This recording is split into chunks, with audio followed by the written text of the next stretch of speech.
Hermanos, pues es el tiempo de la prédica. Antes vamos a leer una porción de la Biblia. Vamos a abrir todos nuestras Biblias en el Salmo número 1. Es un salmo cortito, Salmo número 1. Quien no traiga Biblia lo vamos a poner aquí de este lado también. Vamos a leer de manera alternada este capítulo 1, Salmo 1. Y nos vamos a reunir todos en el versículo 6, ¿sale? Vamos a ponernos de pie, mis hermanos, por respeto a la palabra de Dios. Comienzo yo y continúan ustedes, ¿sale? La palabra de Dios dice así: dichoso es quien no sigue el consejo de los malvados, ni se detiene en la senda de los pecadores, ni se sienta en la reunión de los burladores.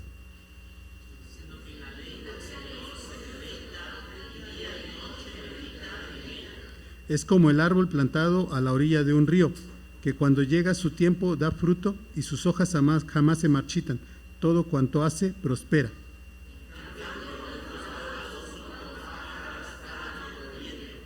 Por eso no se No se sostendrán los malvados en el juicio, ni los pecadores en la asamblea de los justos. ¿Todos?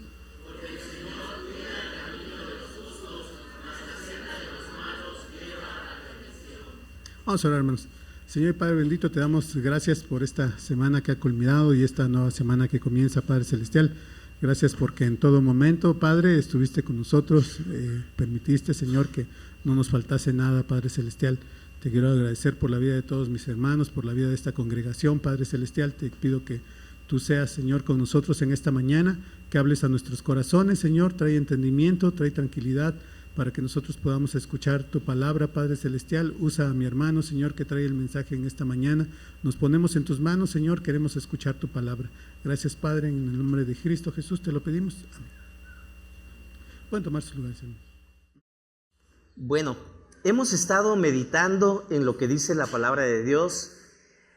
Las bienaventuranzas es un pasaje muy conocido, que la mayoría de los creyentes ha leído, y fue grato escuchar, ¿verdad? En el campamento de los jóvenes hace poco más de 10 días, 8 días, algo así, que alguien recitó de memoria todo el capítulo 5 del Evangelio según San Mateo. Y es aquí donde vamos a meditar el día de hoy. Voy a invitarles a que abran sus Biblias en el Evangelio según San Mateo y vamos a ver el capítulo 5, los primeros 12 versículos. Una nueva forma de vida es lo que nos propone, a lo que nos invita nuestro Señor Jesús. Una nueva forma de vida. Evangelio según San Mateo, capítulo 5, versículos 1 al 12.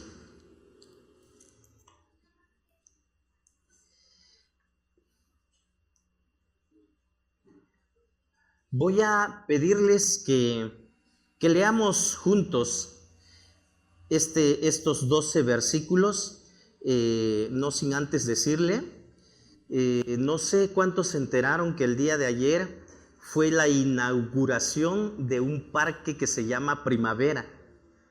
Sí se enteraron, algunos, ¿verdad? No todos. Bueno, para los que no sabían, se acaba de inaugurar, el día de ayer se inauguró el Parque Primavera. Me parece que es el que queda por aquí cerca de las riberas. Estuvieron trabajando durante muchos meses y el día de ayer se hicieron varias actividades en ese lugar, dando inicio a la apertura de ese lugar.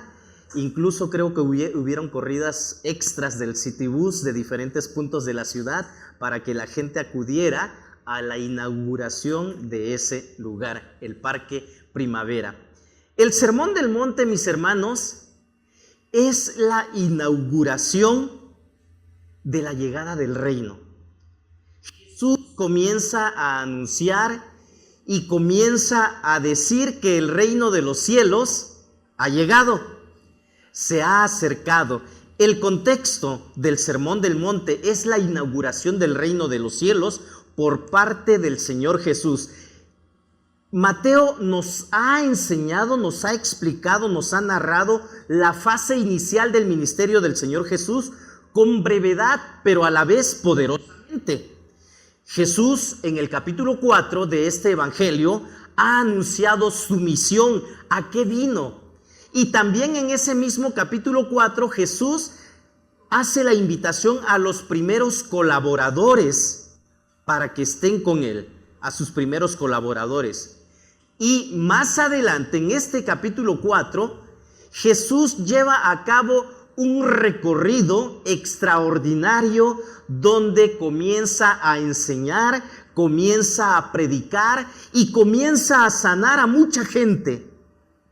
Es la llegada del reino.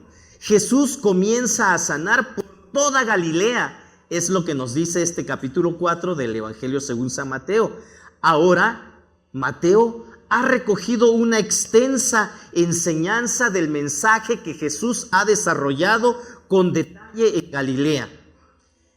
Y este mensaje que nosotros vamos a analizar el día de hoy es la nueva forma de vida a la cual Jesús nos invita y de la cual pueden disfrutar todos aquellos que atienden a la invitación del Señor Jesús para ser sus discípulos. Es la nueva forma de vida a la cual estamos invitados tú y yo. ¿Cuántos dicen amén? Gloria a Dios por esto. Entonces, el Sermón del Monte, que la mayoría cree que es el capítulo 5, el Sermón del Monte abarca no solo el capítulo 5, sino el capítulo 5, el capítulo 6 y el capítulo 7 de este Evangelio según San Mateo. Y yo me imagino que no es únicamente eso lo que dijo el Señor Jesús en ese tiempo. Recordemos, hermanos, que en más, o por lo menos en 2 ocasiones, Jesús le dedicó todo el día a la gente que lo seguía para enseñarles. Tan es así que los evangelios narran que al menos en 2 ocasiones Jesús tuvo que alimentar, en una ocasión a 4,000 y en otra a 5,000 personas que estaban escuchando las enseñanzas. ¿Cuánto tiempo nos tarda leer estos 3 capítulos del Evangelio según San Mateo?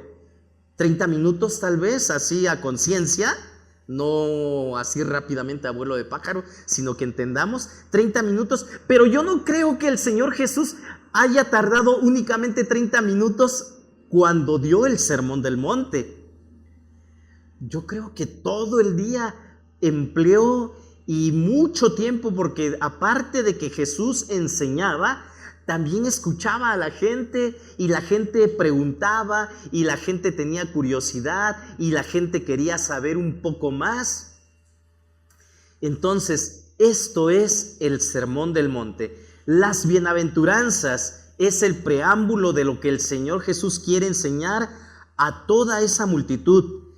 ¿Por qué? Porque la práctica habitual de Jesús era invertir largos periodos en la enseñanza, la predicación y en todo lo que tenía que ayudar a esta gente. Y les decía yo, ¿verdad? Hermanos, esta nueva forma de vida es una invitación para todos aquellos que voluntariamente deciden seguir a Jesús. Los discípulos. Y si yo pregunto ahorita, ¿cuántos discípulos tuvo el Señor Jesús, hermanos? ¿Qué me dirían? A ver, ¿cuántos discípulos tuvo el Señor Jesús? A ver, así de forma convincente, porque escucho murmullos, pero como que no están seguros, ¿verdad? ¿Cuántos discípulos tuvo el Señor Jesús? Muchos, 12. A ver, vamos a someterlo a votación. No, ok. Los 12 fueron discípulos, pero no fueron los únicos discípulos. ¿Sí? Entonces, discípulos fueron muchos. No hay un número de los seguidores de Jesús. Los apóstoles fueron 12, también fueron discípulos. ¿Sí? Lucas 6:13 nos dice que llamó a 12 a los que nombró apóstoles. Y Marcos también nos dice que esos 12 Jesús los llamó por 2 razones: para que estuvieran con él y para enviarlos a predicar. Entonces, nosotros, hermanos, somos discípulos y estamos llamados a esta nueva forma de vida. Evangelio según San Mateo, capítulo 5, 1 al 12. Ponte de pie, por favor, y leamos juntos lo que dice la palabra de Dios en este Evangelio. Las bienaventuranzas. Leamos juntos. Dice la palabra: cuando vio a las multitudes, subió a la ladera de una montaña y se sentó. Sus discípulos se le acercaron y, tomando él la palabra, comenzó a enseñarles diciendo: dichosos los pobres en espíritu, porque el reino de los cielos les pertenece. Dichosos los que lloran, porque serán consolados. Dichosos los humildes, porque recibirán la tierra como herencia. Dichosos los que tienen hambre y sed de justicia, porque serán saciados. Dichosos los compasivos, porque serán tratados con compasión. Dichosos los de corazón limpio, porque ellos verán a Dios. Dichosos los que trabajan por la paz, porque serán llamados hijos de Dios. Dichosos los perseguidos por causa de la justicia, porque el reino de los cielos les pertenece. Dichosos serán ustedes cuando por mi causa la gente los insulte, los persiga y levante contra ustedes toda clase de calumnias. Alégrense y llénense de júbilo, porque les espera una gran recompensa en el cielo. Así también persiguieron a los profetas que los precedieron a ustedes. Oremos. Padre nuestro, gracias te damos por este tiempo que nos permites leer tu palabra. Ahora queremos escuchar tu voz. Habla a nuestras vidas. Lo necesitamos y te lo pedimos. En el nombre de Cristo Jesús, nuestro Señor y Salvador. Amén. Dios los bendiga, mis hermanos. Ocupe sus lugares, por favor. Y de esta manera vamos a meditar en la palabra de Dios. ¿Quiénes son los discípulos, hermanos? Los discípulos, de una manera tal vez resumida, podemos decir que son aquellas personas que voluntariamente han contraído un compromiso con Dios, con Jesús. Si tú ya hiciste un compromiso con Dios, tú eres un discípulo. Y como discípulo somos llamados a obedecer a nuestro Maestro, a nuestro Señor. Esa es la base del cristianismo, la enseñanza de nuestro Señor Jesús. Y el Sermón del Monte que acabamos de leer traza el fundamento de nuestro discipulado.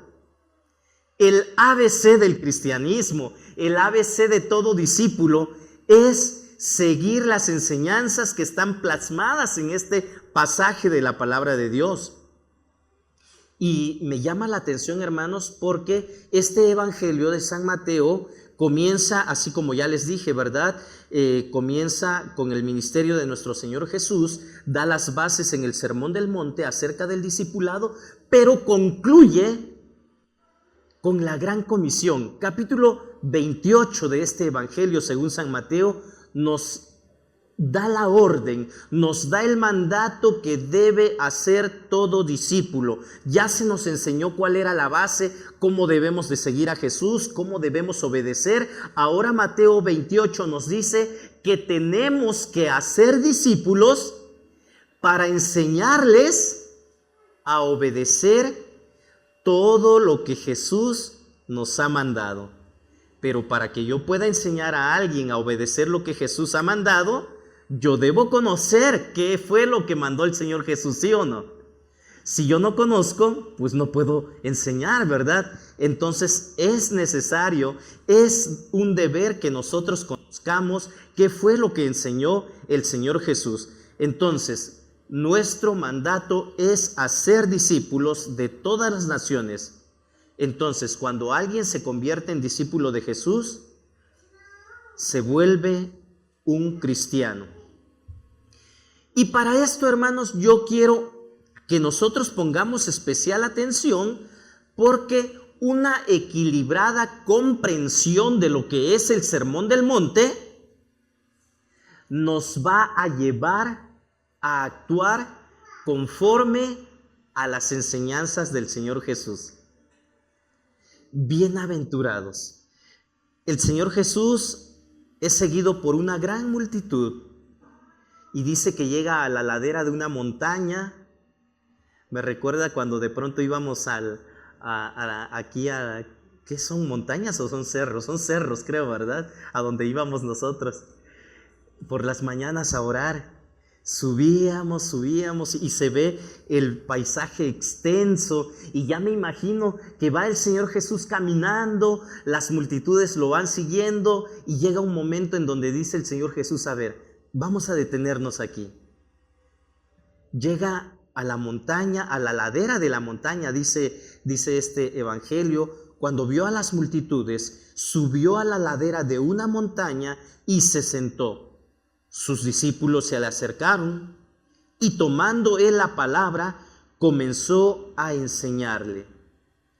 El objetivo de aprender, de reflexionar en este pasaje que Jesús dijo es que Jesús sea nuestro Señor de una forma real y no únicamente por mero conocimiento o por teoría. Hoy quiero que reflexionemos, hermanos, sobre las enseñanzas más profundas y queridas de nuestro Señor Jesús, las bienaventuranzas. Este es el inicio del Sermón del Monte. Les digo que el Sermón del Monte no es únicamente el capítulo 5, abarca el capítulo 6 y el capítulo 7 de este Evangelio. Y entonces Jesús está describiendo la esencia del reino de Dios. Nos muestra una nueva forma de vivir, una forma de vida que se centra en los valores del reino, en los valores del cielo, no en los valores del mundo. La gente que lo seguía estaba acostumbrada a vivir de una manera que la sociedad de ese tiempo les había enseñado, les había impuesto, y también los líderes religiosos de ese tiempo. Y entonces aquí es donde el Señor Jesús les dice: ¿saben qué? Esto que yo vengo a anunciarles, la llegada del reino, es algo muy diferente a lo que ustedes han vivido todo este tiempo. Y vamos a profundizar en cada una de estas bienaventuranzas para entender qué significa ser bendecido y cómo podemos vivir en sintonía con la voluntad de Dios. ¿No es lo que todos queremos? Aquí es donde ustedes dicen amén, hermanos. ¿No es lo que todos queremos? Amén, gloria a Dios. Ok, primera bienaventuranza, dice el versículo 3 de este capítulo 5. No cierren sus Biblias porque vamos a ir viendo uno a uno cada versículo de este pasaje. Dichosos los pobres en espíritu, ¿por qué? Dichosos los pobres en espíritus, ¿por qué? Porque el reino de los cielos les pertenece. ¿Qué significa ser pobre en espíritu? ¿Qué significa esto? Dichosos los pobres en espíritu, porque el reino de los cielos les pertenece. La traducción de Reina Valera de 1960 nos dice bienaventurado, ¿verdad? Estamos acostumbrados a escuchar esta palabra, bienaventurados, doblemente bendecidos, doblemente dichosos. Esto es ser bienaventurado. Y ser pobre en espíritu, mis hermanos, no significa falta de valor o debilidad como alguien pudiera creer. Pobre en espíritu es alguien cobarde. No es eso, no es falta de valor o debilidad. Jesús nos enseña aquí sobre la humildad, sobre reconocer nuestra necesidad de Dios. Y creo que si tú y yo no atendemos nuestra vida cristiana, podemos caer en el orgullo, en la soberbia, aunque no lo digamos. Cuando tú y yo dejamos de orar, dejamos de leer la palabra, no estamos reconociendo nuestra necesidad de Dios. Creemos que podemos vivir por este mundo de forma independiente, de forma autosuficiente, porque no necesitamos de Dios. Y aquí Jesús se está dirigiendo a aquellos que sienten esa necesidad de Dios, que reconocen su pobreza espiritual. La pobreza espiritual es reconocer que sin Dios estamos vacíos. Sin Dios no tenemos ese valor, ¿verdad? Y creo yo, mis hermanos, que esta primera bienaventuranza pone en entredicho la cosmovisión de algunas personas o ciertos lugares donde lo que predomina es creer que las bendiciones materiales son una señal de que Dios te está prosperando, que Dios te está bendiciendo. Que las bendiciones materiales son una aprobación de Dios en la vida de las personas y que éstas fluyen automáticamente por las bendiciones espirituales. Hay mucha gente allá afuera, en otras partes y en otro lugar, que dicen que un hijo de Dios tiene que gozar de bendición y prosperidad material, Cuando Jesús está diciendo aquí, dichosos aquellos pobres en espíritu, no estoy diciendo, ¿verdad?, que nadie con posesiones materiales no va a llegar a ser salvo. No estoy diciendo eso. Yo estoy diciendo que en la mayoría de los casos, aquellas personas que poseen grandes riquezas, grandes posesiones, muchas veces no quieren saber de Dios, desconocen la existencia de Dios y proclaman que ellos no necesitan de Dios. Eso no es alguien pobre en espíritu, eso es alguien soberbio, eso es alguien orgulloso. Y aquí Jesús se dirige a los pobres en espíritu y les dice: son dichosos porque el reino de los cielos les pertenece, porque son aquellos que sienten esa necesidad de buscar a Dios, que sienten esa necesidad de estar cerca de Dios. Y aunque tú y yo no tengamos posesiones materiales, debemos de tener cuidado, porque cuando descuidamos nuestra relación con Dios, entonces nos sentimos esa necesidad de buscar a Dios, que debe ser diario, todos los días. Dichosos los pobres en espíritu, hermanos. Cuando nosotros admitimos esto, abrimos nuestro corazón para recibir la gracia de Dios, para estar en el reino de Dios. Seamos pobres en espíritu. Segunda bienaventuranza, versículo 4. Lean conmigo. Dichosos los que sufren, porque serán consolados. Dichosos los que lloran, dice también, ¿verdad? Dichosos los que lloran.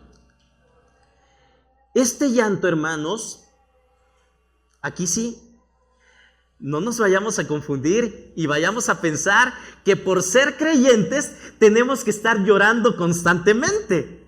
No se trata de eso, ¿verdad? Ese llanto no excluye la alegría, el gozo que todo discípulo, que todo creyente, que todo seguidor de Cristo debe experimentar en su vida diaria, ¿verdad? Y que debe caracterizar a los seguidores de Jesús. ¿Saben a qué se refiere esto, hermanos? Define la vida en la presencia del reino de Dios. El apóstol Pablo nos enseña, y también parte de las enseñanzas de Jesús fueron estas, que nosotros lloramos con los que lloran, pero también nos alegramos con los que se gozan, nos gozamos con los que se gozan. Nuestro llorar, hermanos, o cuando nosotros lloramos, cuando el creyente llora, cuando el discípulo llora, no es como aquellos que lloran, como aquellos que no tienen esperanza. Nosotros lloramos muchas veces por el dolor que sentimos por la opresión, por la injusticia que vemos en este mundo, en esta sociedad, por la persecución que experimentan muchos hijos de Dios, o cuando vemos que algunas personas son maltratadas a causa de su fe. Probablemente nosotros no lo vemos de forma real aquí en el lugar, pero creo que tiene que ver con aquellas comunidades rurales donde muchas veces los creyentes son maltratados, son discriminados. En esta ocasión, por fin, en este año, la IEPO emitió un comunicado, un oficio, donde les decía, instruía a los directores y maestros de escuelas de educación básica, educación media, hasta los de la secundaria creo entraban allí, les decía que no tenían que obligar a los estudiantes, a los alumnos, a participar de estas tradiciones que acaban de pasar en el mes de octubre.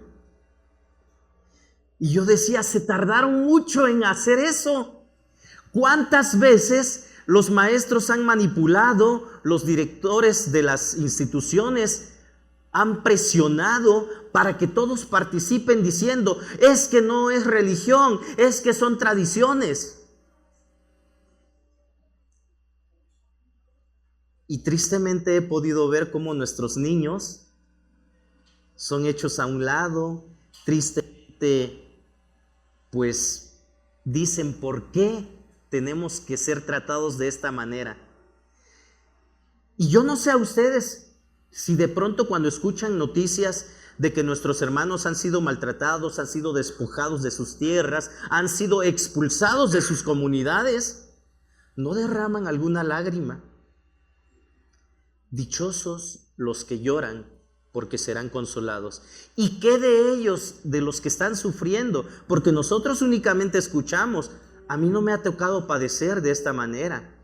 Pero ¿qué de aquellos padres de familia que tienen que salir con sus hijos porque los acaban de expulsar? Porque les dicen sus hijos ya no son bienvenidos en estas escuelas. Creo que a esto se refiere la palabra, dichosos los que lloran, porque serán consolados. Dichosos son todos aquellos que están llorando por ese dolor de la opresión, la persecución, pero esto no refleja desesperación definitivamente, porque tú y yo, nosotros los discípulos de Cristo, sabemos cómo acaba la historia.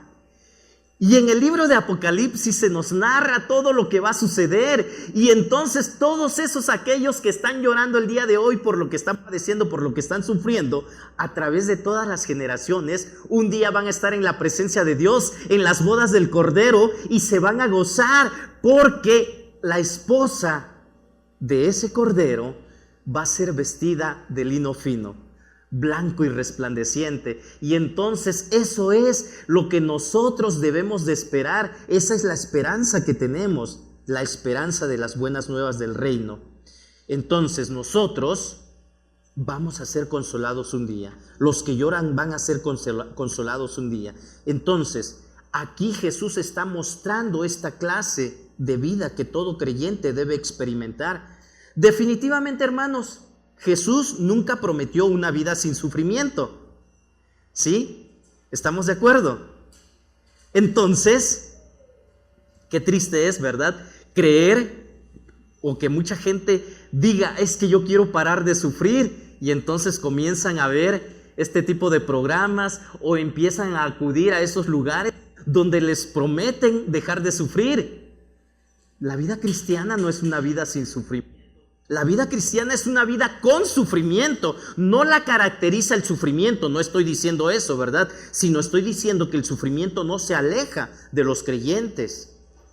Bienaventurados los que lloran, porque serán consolados. Jesús nunca prometió una vida sin sufrimiento, pero sí prometió consuelo para aquellos que sufren, aquellos que lloran por las injusticias, por el dolor propio, por el ajeno, por las pérdidas. Van a recibir la paz y el consuelo divino. Dios nos ofrece cercanía, su amor en momentos de dolor.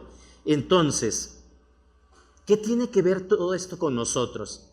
Vamos a ver que sí tiene que ver con nosotros. La tercera bienaventuranza, versículo 5. Dichosos los humildes, porque recibirán la tierra como herencia.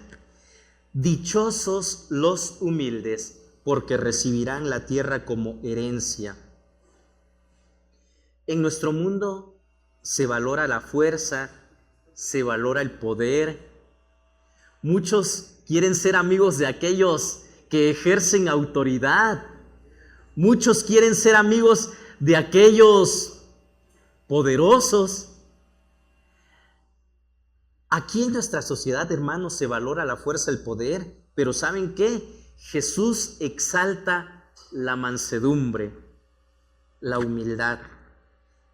Ser humilde no es ser débil, ¿sí? Sino ser fuerte en autocontrol. La semana pasada yo les narraba la historia de Antonius. Antonius, un personaje ficticio que vivió en el primer siglo, cuando se escribe la carta a los hebreos. Recuerdan, les decía, él tenía que trabajar todo el día, pero Brutus, su jefe, su patrón, siempre lo ridiculizaba, lo golpeaba, y más cuando recordaba que él era cristiano. Entonces, Antonius tenía ganas de responderle, de contestarle a su patrón, porque era injusto lo que él hacía. pero se quedaba callado y después lloraba amargamente pensando cómo debía reaccionar un hijo de Dios.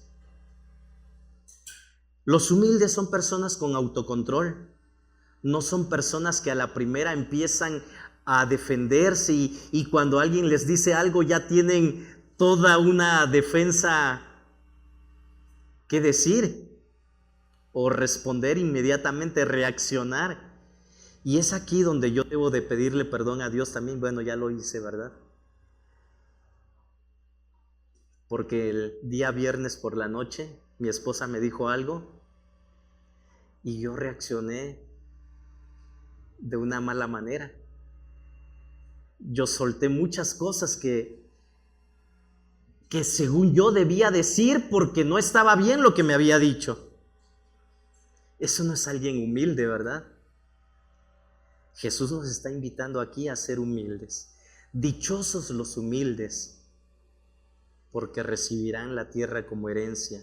Y como les decía, humildad no es sinónimo de debilidad, porque el humilde es aquel que tiene autocontrol y no reacciona de forma violenta, de forma grosera, de forma agresiva.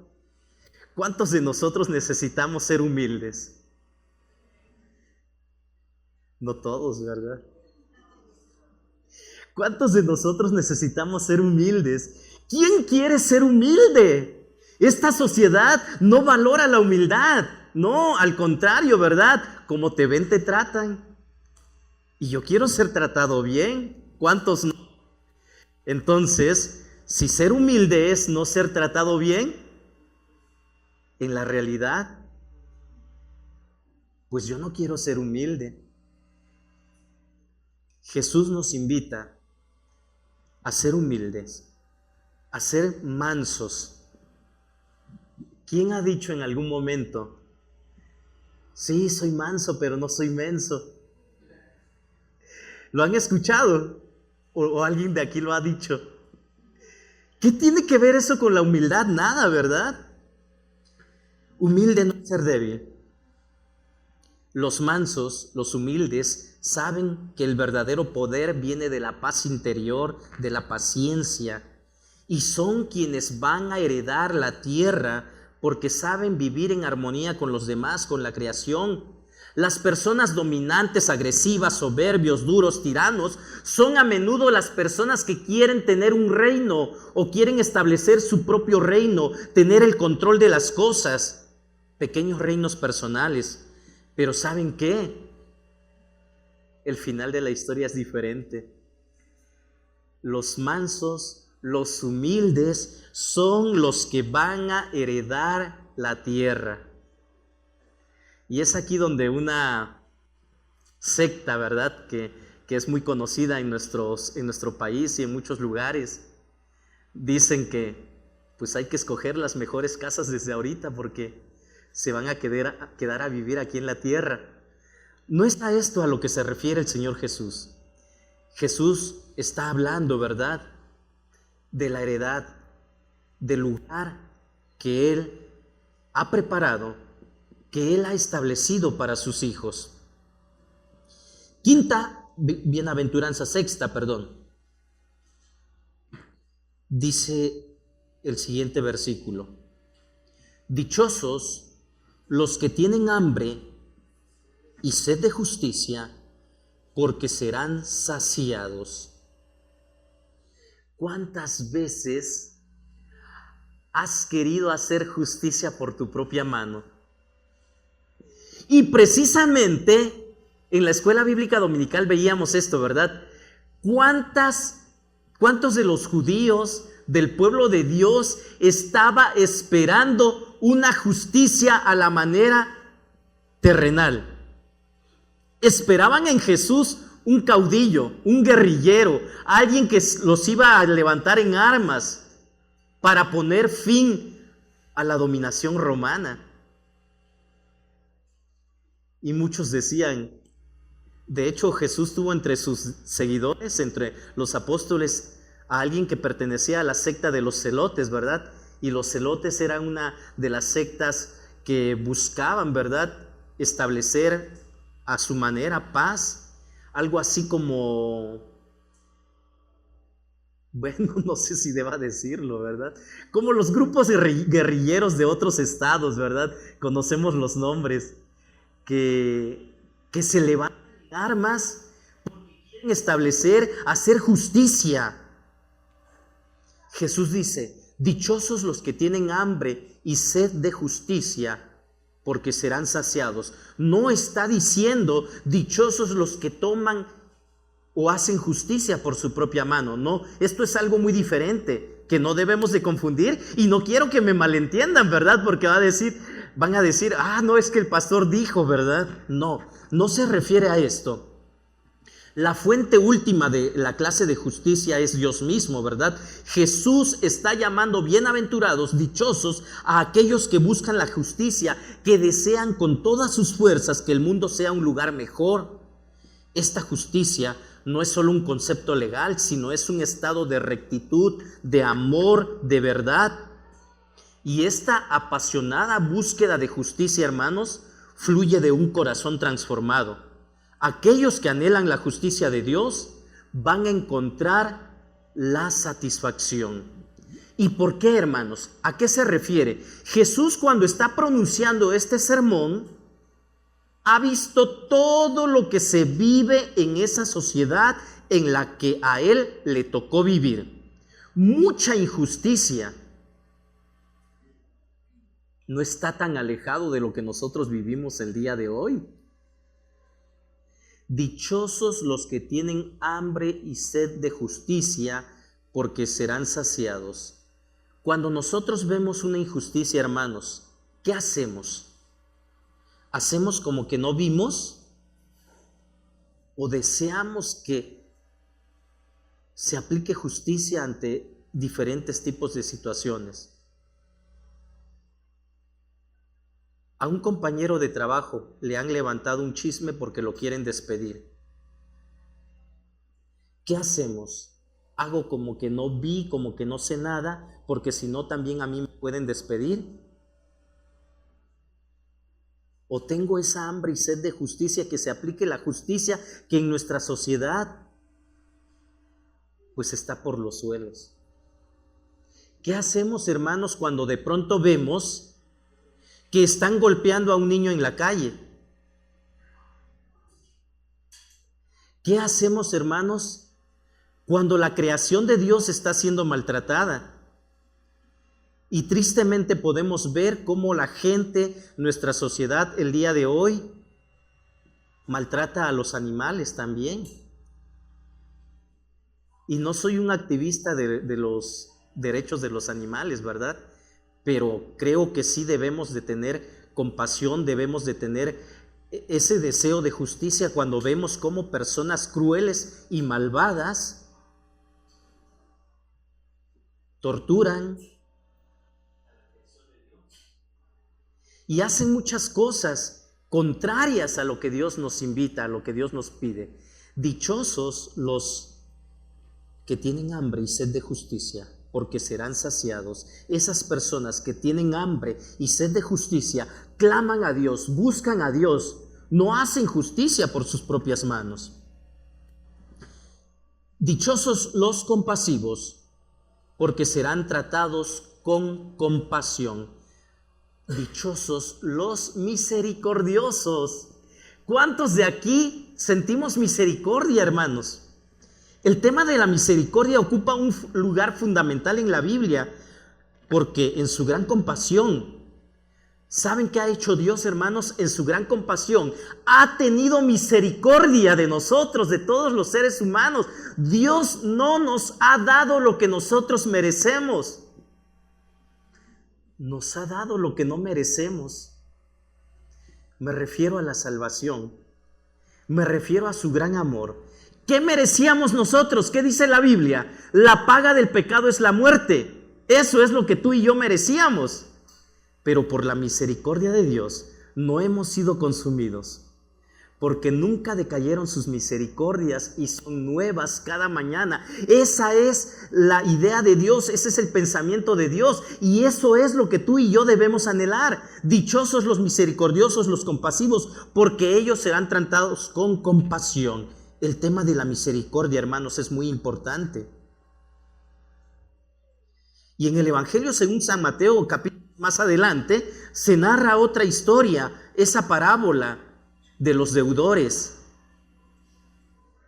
Cuando a un deudor se le trata con compasión, con misericordia, ¿y qué hace el deudor?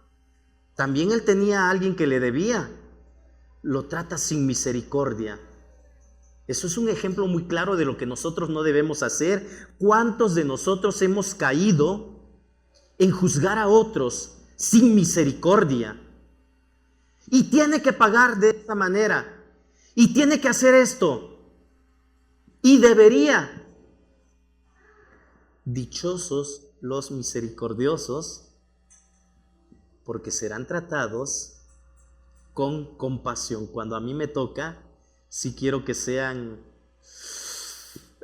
suaves, blanditos conmigo, pero cuando a mí me toca juzgar, no, que reciba todo el peso de la ley. ¿Qué dicen los estatutos? ¿Qué dicen? Y empezamos a buscar. Hermanos, creo que Dios no se equivoca y Él va a dar el pago a cada uno. No nos corresponde a nosotros ser esa clase de jueces despiadados, ¿verdad? Los compasivos, hermanos, los misericordiosos, son aquellos que perdonan. Que te perdone Dios, porque yo ya no. ¿Quién ha dicho esto? Los misericordiosos son aquellos que perdonan al culpable, son bondadosos con los necesitados, con los que sufren. Jesús está diciendo a tres grupos distintos de personas en este lugar. Están las multitudes, que está compuesta por personas que únicamente siguen a Jesús por curiosidad, por escuchar o tal vez por recibir algún milagro. Los interesados. Pero están también los líderes religiosos, que en ese tiempo estaban representados por los fariseos en su gran mayoría. Y los discípulos, que son aquellos seguidores que se han comprometido con Jesús. Entonces Jesús les está hablando a todos, y cuando Él está hablando de los misericordiosos, les está diciendo a ese grupo religioso que predominaba en ese tiempo: ¿saben qué? Tengan cuidado, porque ustedes han sido muy rigurosos, ustedes han juzgado de gran manera y han llevado a la gente a imponerle cargas tan pesadas que ni ustedes mismos pueden llevar. De esa manera van a ser tratados ustedes. De esa manera. Dichosos aquellos que perdonan, aquellos que tratan de buena manera a los necesitados, a los que sufren. La demanda de una rigurosa observancia de la ley, que era lo que sucedía en ese tiempo, hacía que los dirigentes religiosos del tiempo de Jesús fueran personas sin misericordia. La compasión, hermanos, la misericordia es el corazón del mensaje cristiano. Al mostrar compasión a los demás, nosotros vamos a recibir la misericordia de Dios. ¿Cuántos dicen amén? Seamos misericordiosos cuando perdonamos, cuando ayudamos, cuando nos compadecemos con los demás. Estamos reflejando el amor de Dios. Jesús nos recuerda, hermanos, que solo quien da amor y compasión va a recibir lo mismo de Dios. Siguiente bienaventuranza. Dichosos los de corazón limpio. ¿Por qué? A ver, un poquito más fuerte. Dichosos los de corazón limpio. ¿Por qué? Sexta bienaventuranza. Jesús se dirige ahora al núcleo de la vida humana, el corazón. En el tiempo de Jesús era muy importante la pureza exterior. La limpieza era un importante tema religioso. La gente se purificaba y se lavaba exteriormente. Era parte de los rituales que ejercían. Pero observando, hermanos, todas las leyes del Antiguo Testamento sobre la pureza, la mayoría de la gente pasaba por alto la más importante de todas, que era la pureza de corazón. Y aquí Jesús les está recordando: dichosos, bienaventurados los de corazón limpio, porque ellos verán a Dios. Jesús está declarando aquí que la pureza externa procede de un corazón puro y no viceversa, ¿verdad? Yo no voy a estar limpio exteriormente para ser purificado interiormente. La semana pasada yo les decía, ¿verdad? ¿Qué es lo que dicen nuestros dichos de nosotros? Nuestra obra, ¿qué es lo que manifiesta? Nuestra forma de hablar, nuestra forma de actuar, nuestra forma de pensar va a exteriorizar lo que hay dentro de mi corazón. ¿Qué hay en tu corazón? Cuando te golpeas el dedo pequeño del pie, ¿les ha pasado? Cualquier dedo. No, creo que el dedo pequeñito es el que más lo siente. Bueno, eso es lo que yo he experimentado. ¿Qué es lo que dices? Algunos empiezan a lanzar maldiciones. ¿Por qué salen maldiciones de la boca? Porque eso es lo que hay en el corazón, eso es lo que hay en el interior. No debería ser así. La pureza del corazón va más allá de la pureza física, hermanos.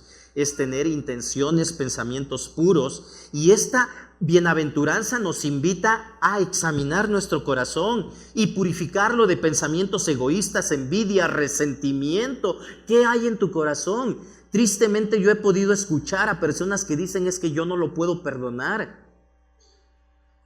Yo no puedo perdonar. No, estamos llamados a perdonar. Los limpios de corazón son aquellos que viven en la verdad, en el amor, y así pueden ver a Dios, pues sus corazones están alineados con Dios. ¿Sí? Siguiente bienaventuranza: dichosos los que trabajan por la paz. ¿Por qué? A ver, fuerte. ¿Sí están conmigo, hermanos, todavía o ya no? A ver, dichosos los que trabajan por la paz. ¿Por qué? Los que trabajan por la paz. ¿Y tenemos que ser un activista por la paz entonces, hermanos? Pues en cierto modo, la séptima bienaventuranza trata a los que trabajan por la paz, el tema de la paz. Shalom, dicen los hebreos, ¿verdad? Permea todo el texto bíblico, indica un estado de plenitud, integridad en todas las esferas de la vida. Pero ¿saben qué es lo más importante? Que la paz, sobre todo entendimiento, que solo Dios puede dar, y es fruto, es consecuencia, es resultado de una buena relación con Dios. Cuando alguien no puede dormir, está atormentado, abrumado por pensamientos, preocupaciones, angustias, probablemente necesita estar más relacionado con Dios, una mejor comunión con Dios. ¿Han conocido a alguien que no puede dormir, siempre está ansioso, desesperado?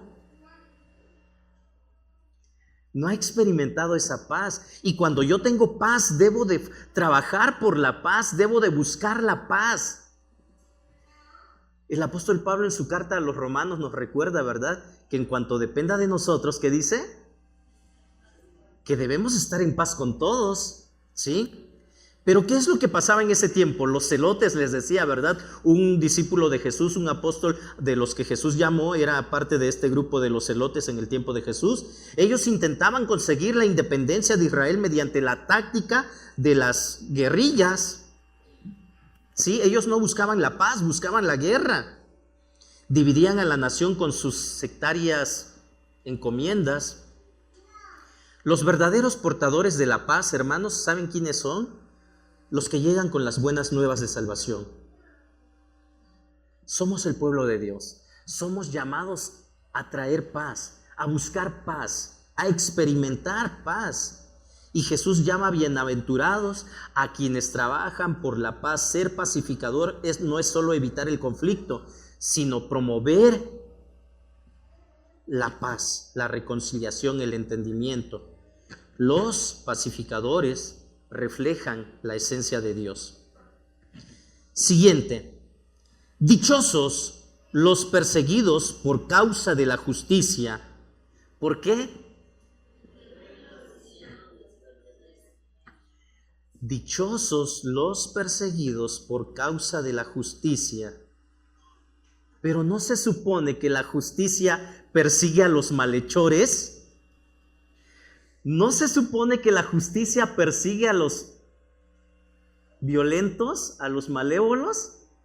¿Por qué la justicia tendría que perseguir entonces a los seguidores de Jesús o a los que promueven la paz? Dichosos los perseguidos por causa de la justicia. En nuestro estado y en algunos otros más de nuestro país, todavía impera en algunos lugares la autoridad de los usos y costumbres.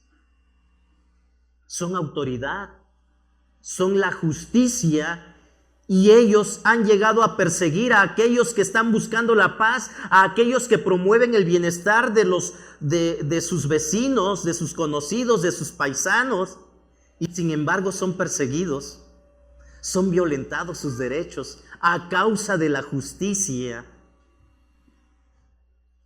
El día de hoy se están promoviendo una serie de cambios a nuestra constitución política de los Estados Unidos mexicanos y están haciendo una serie de atropellos que, lejos de promover la justicia, están buscando hacer daño a aquellos que no se alinean a la cultura de nuestro tiempo, a aquellos que no se alinean a esa nueva forma de pensar, a esas nuevas ideologías. Y ahora resulta que por quererle hacer el bien a alguien, por invitarlo a que conozca la verdad, tú lo estás discriminando, tú le estás dando un discurso de odio y tienes que pagar por eso. Dichosos los perseguidos por causa de la justicia. Eso es lo que nos está enseñando nuestro Señor Jesús. La persecución puede adquirir la forma de abusos físicos, verbales o de ambos tipos, ¿verdad? Pero aquí describe la forma en cómo los líderes religiosos abusaban del pueblo y excluían de la comunión a cualquiera que no se ajustara a sus normas. Es lo mismo que sucedió al principio. Recordemos, hermanos, que antes la religión, la iglesia era la que controlaba todo. ¿Sí? Antes no se podía dar fe de alguien si no tenía su fe de bautizo. Y eso era algo así como su acta de nacimiento en esos tiempos. Y si no tenías tu fe de bautizo, no podías ser enterrado en el panteón municipal. A ver a dónde te mandaban. Esos eran los que abusaban. Tuvieron que haber cambios. Alguien se tuvo que levantar para buscar la justicia, para buscar la paz, porque se oprime a los que no se alinean a este tipo de pensamientos. Y aquí Jesús nos está recordando, hermanos, que seguir a Dios y vivir en justicia puede traer dificultades, pero es la nueva forma de vida a la cual estamos invitados a vivir.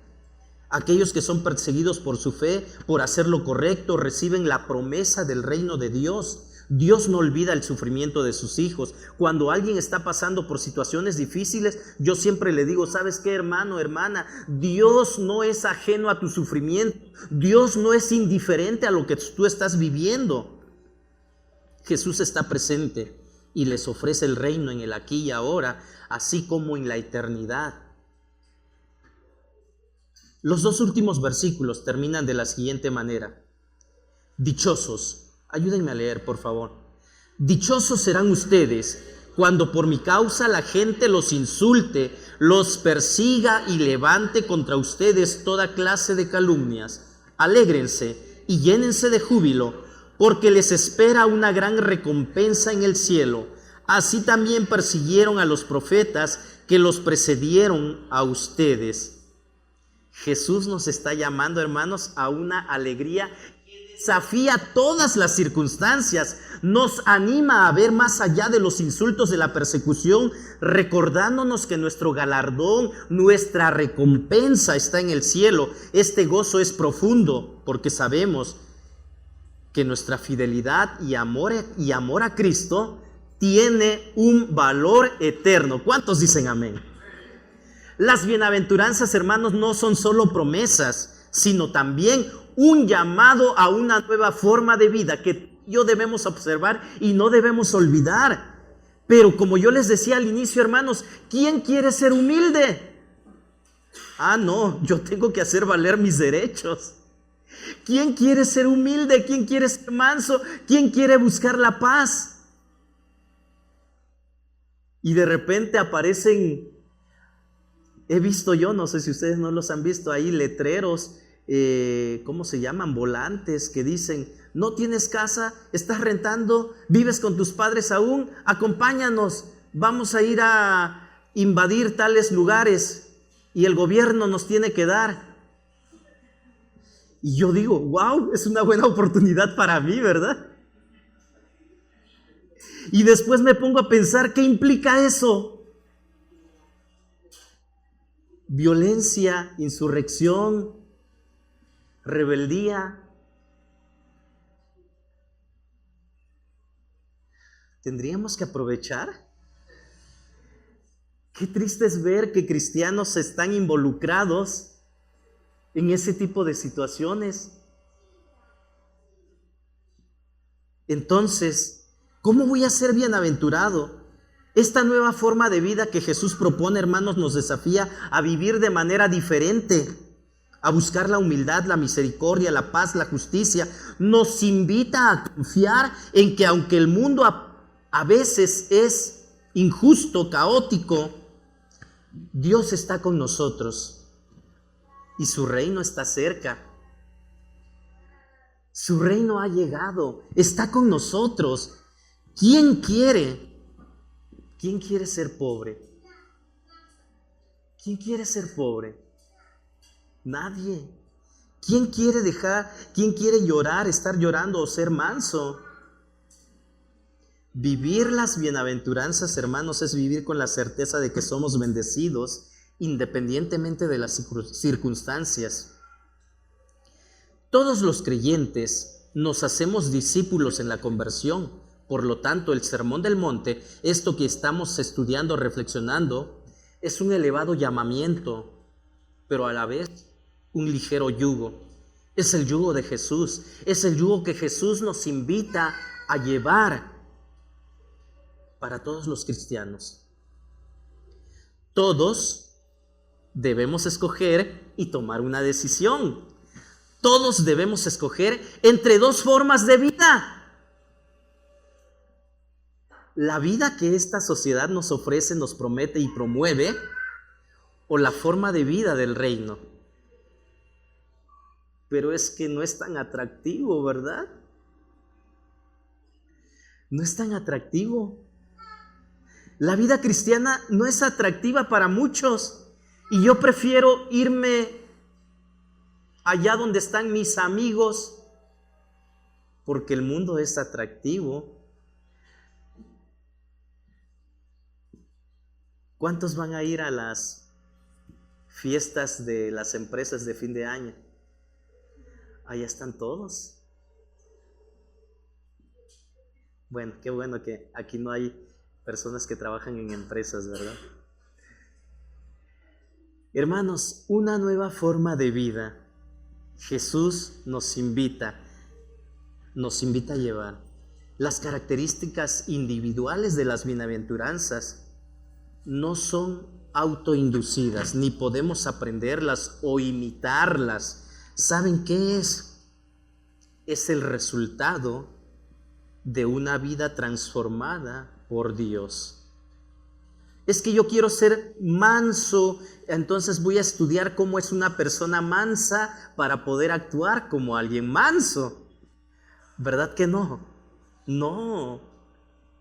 Es que cómo es una persona que lucha por la justicia. No, esto es el resultado de una vida transformada por Dios como seguidor de Jesús. Eso es el resultado. Eso se produce en nuestras vidas. Son productos de una vida facultada por el Espíritu de Dios. Y es lo que yo les decía, el comentario que hice en la mañana, ¿verdad? La lista que Pablo da en Gálatas 5, 22 y 23. El fruto del Espíritu. Es un panorama integral de lo que el Espíritu produce en la vida del discípulo de Jesús, que anda en sus caminos, que es transformado a su imagen. Entonces, ¿qué de aquel hermano que todavía le gusta pelear? De aquel hermano que todavía lanza una serie de insultos y maldiciones cuando no está de acuerdo con algo o con alguien. ¿Qué? Que cada uno de nosotros, hermanos, la invitación es a que cada uno de nosotros pueda encontrar en estas palabras de Jesús no solo consuelo, sino también una guía para nuestras vidas, una inspiración para ser luz en medio de la oscuridad. Así alumbre vuestra luz, así alumbre tu luz. Enciende una luz. Hemos cantado, ¿verdad? ¿Cuál es esa luz en medio de la oscuridad? Hermanos, la invitación es para que vivamos estas bienaventuranzas en lo profundo de nuestro corazón y que podamos reflejar el amor de Dios, la paz de Dios a todos los que nos rodean. Promotores de la paz, no promotores de la guerra. Ponte de pie, vamos a orar, vamos a pedirle a Dios. ¿Tiene que ver esto con nosotros? Sí, sí tiene mucho que ver con nosotros. Tiene que ver contigo, tiene que ver conmigo. Porque así como yo les decía, lo que pasó conmigo el día viernes, nos sucede a diario, pasa, somos desafiados, estamos enfrentando situaciones, circunstancias adversas que nos invitan a actuar de una forma diferente a como Dios espera que seamos. Dios bendito, gracias te damos. Estamos reunidos aquí porque tú eres nuestro Dios, eres nuestro Hacedor. Gracias, Padre Santo, por habernos dejado tu palabra. Gracias por hablar una vez más a nuestras vidas. Aquí está tu pueblo, somos tu iglesia, esperamos en ti, creemos en ti, queremos obedecerte, Padre Santo, así como tú quieres. Ayúdanos, Padre Santo, a enfrentar esta vida transformados por el poder de tu Espíritu, a desear en todo momento obedecerte, a desear en todo momento estar alineado a tu voluntad, a tu mente, a la manera en como tú quieres que vivamos. Somos tus hijos, somos tu pueblo. Gracias por estar con nosotros.